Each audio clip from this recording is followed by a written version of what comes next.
Je te propose du coup dans cette vidéo qu'on revoie un peu ensemble comment tester correctement un output. Parce que comme toujours il existe souvent plusieurs manières de faire et de voir un petit peu pourquoi c'est plutôt telle manière plutôt qu'une autre. Donc là je suis repassé dans le composant sur l'ancienne version avec décorateur, hein, et puis on verra après la transition vers la version avec signaux. Donc j'ai commencé à initier un fichier de test, hein, donc il contient pour l'instant rien du tout. Donc pour accéder à l'output, en fait, on pourrait très bien imaginer passer par le component instance, le action change, et puis faire un subscribe dessus pour s'abonner en fait au changement de valeur, puisque un output finalement c'est un observable. Sauf que moi j'aime pas trop ça parce que on teste pas que c'est un output. On teste que c'est un flux de données. Mais si derrière on change ça, on change l'output en behavior subject ou ce que tu veux, dans le test ça passera. Et pourtant c'est pas ce qu'on veut. Donc moi j'utiliserais pas tellement cette approche. Moi je préférerais passer par un composant intermédiaire. Tac, selector, qui serait un host component, template, tac, qui écouterait en fait le changement, action change, voilà, do something, clac, du coup faut que j'importe ici mon composant, voilà. Là il est pas content, is not, bah si si, hein, je t'assure. Ah c'est peut-être pas ça le sélecteur. Hop, ah oui j'ai pas changé ça. Clac clac clac clac. On va plutôt faire ça comme ça. Donc voilà, là on est bon. Et puis là de déclarer une classe qui n'est rien d'autre qu'un host component avec une méthode do something qui à la limite ne fait rien, on s'en fiche, hein. C'est juste pour tester. Donc ce composant, il faut que évidemment je l'importe dans mon test. Alors je suis même pas obligé d'importer celui-là. Par contre, il faut que je change. C'est plus une component fixture de ce composant, mais bien du host component, parce que c'est lui que je vais tester au final. Ce qu'on veut ici, du coup, c'est écouter. Alors, pas du tout, je suis en vitesse, faut que je m'y habitue. Point Spion. Donc, sur le host component, alors je vais l'écrire ici, ce sera carrément plus simple. Là, je vais faire un host component, voilà. Ce sera plus parlant avec des noms comme ça.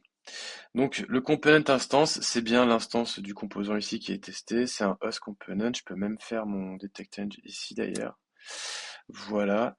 Et là, ce que je veux du coup, donc c'est mon host component. Écouter la méthode do something qui est censée être rappelée à chaque fois que l'action change est déclenchée.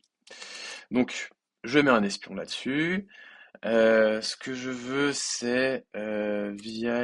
Non, pas du tout, c'est fixture.debugElement. Maintenant, ce que je veux, c'est donc trouver mon bouton, parce que finalement, c'est lui qui déclenche un petit peu tout ça.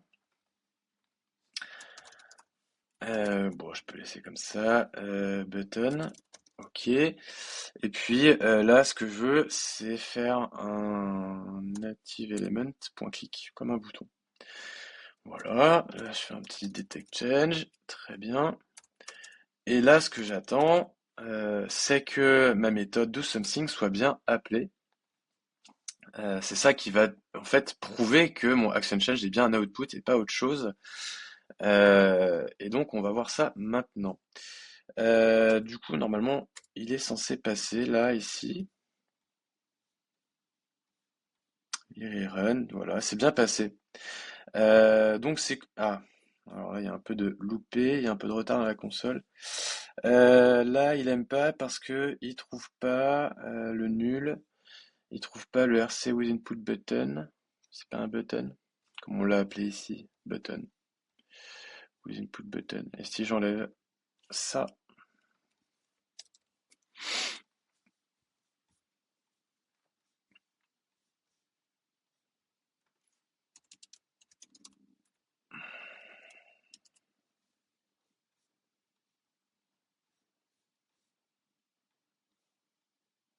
ah, c'est l'import qui a sauté.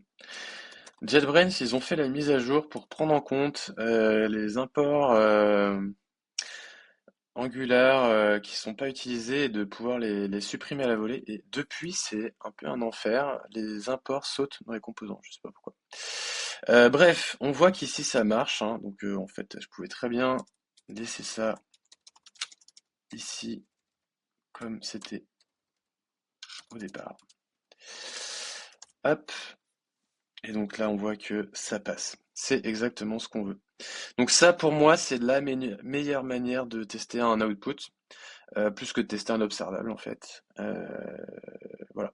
Et donc maintenant, si on en revient à notre petit mouton et qu'on fait ce changement, eh ben, on va se rendre compte que, encore une fois, ça ne change rien au niveau des tests, comme pour les inputs.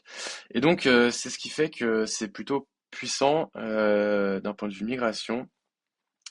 Pourquoi? Parce que tout simplement, ça n'a pas d'impact. Donc, il faut pas avoir peur, encore une fois, de passer sur ces changements, d'autant qu'il y a des schématiques hein, qui ont été créés pour faciliter ça. Donc voilà, on a prouvé par A plus B que les signaux ne font pas mal. On a revu ou appris ensemble comment tester correctement un output. Alors, il y a d'autres manières de faire, hein, mais selon moi, celle-ci est vraiment la plus adaptée si on veut vraiment s'assurer que c'est un output. Voilà. Donc maintenant, à toi de jouer.